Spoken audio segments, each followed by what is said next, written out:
उस रात गांव के युवा लड़के अर्जुन और उसके दोस्त राहुल चाय की दुकान पर बैठे थे। दुकानदार बलराम चाचा चूल्हे पर चाय बना रहे थे। बाहर बारिश की बूंदें छत पर टपक रही थीं और दूर जंगल से कभी कभी कोई अजीब सी आवाज आ रही थी, जैसे कोई चिड़िया नहीं बल्कि इंसान की हंसी। चाचा, आज रात कुछ अलग लग रहा है। जंगल से आवाजें आ रही हैं। बेटा, जंगल की बातें मत छेड़ो, वह पुरानी बातें हैं। अरे चाचा, डरावनी कहानी सुनाओ ना, बारिश में मजा आता है। ठीक है, लेकिन ध्यान से सुनना। ये बात 15 साल पुरानी है। मैं तब शहर में मजदूरी करके घर लौट रहा था। रात के 1 बज चुके थे। बारिश हो रही थी। रास्ता बिल्कुल सुनसान और डरावना लग रहा था।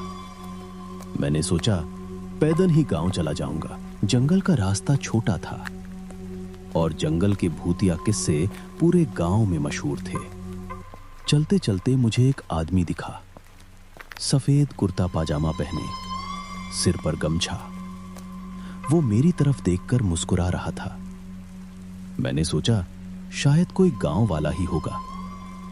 मैंने पूछा, भैया कनकपुर जा रहे हो?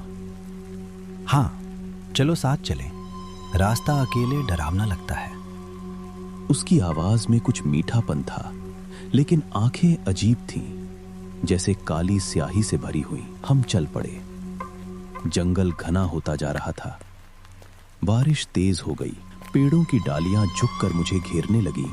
तभी घने पेड़ों की तरह से आवाज आई, जो इस रास्ते पर आया वो कभी वापस नहीं लौटा। मेरा दिल सुन्न हो गया। कोई मजाक कर रहा है भैया। हम दोनों आगे बढ़े।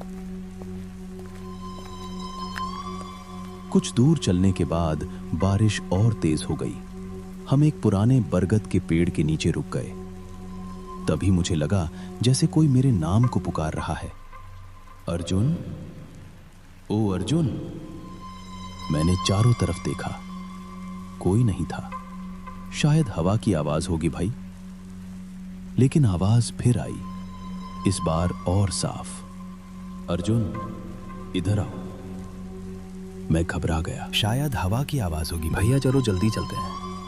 रुको, पहले ये देख लो आवाज कौन दे रहा है। और उसने अपनी जेब से एक पुरानी तस्वीर निकाली। तस्वीर में एक औरत थी जो मुस्कुरा रही थी, लेकिन उस औरत का चेहरा मेरी मां जैसा था, जो 10 साल पहले गुजर चुकी थी। मैं सुन्न रह गया। मैंने बोला, ये कैसे हो सकता है? वो इंतजार कर रही है, तुम्हें बुला रही है। वो आदमी की आवाज भारी हो गई और उसका चेहरा बदल रहा था। मैंने तस्वीर छीन ली। पीछे लिखा था, मेरे बेटे के लिए। मैंने पीछे मुड़कर देखा। वो आदमी गायब था। सिर्फ बारिश थी और अब आवाज मेरे करीब आ रही थी। अर्जुन, मत डर, तेरी मां आई है। मैं भागा और जंगल में दौड़ता रहा और पीछे से डरावनी आवाजें गूंज रही थी। बचोगे नहीं, तेरा वक्त खत्म हुआ, मेरे साथ आ जा। तभी मैं एक जगह पहुंचा जहां जंगल खत्म हो रहा था। गांव की रोशनी दिखी। मैं जंगल से बाहर निकल गया। उस दिन के बाद मैं कभी रात में उस रास्ते से नहीं गुजरा। लेकिन आज भी जब बारिश होती है, मुझे लगता है कि कोई मेरे नाम को पुकार रहा है और कभी-कभी मेरी माँ की आवाज़ सुनाई देती है।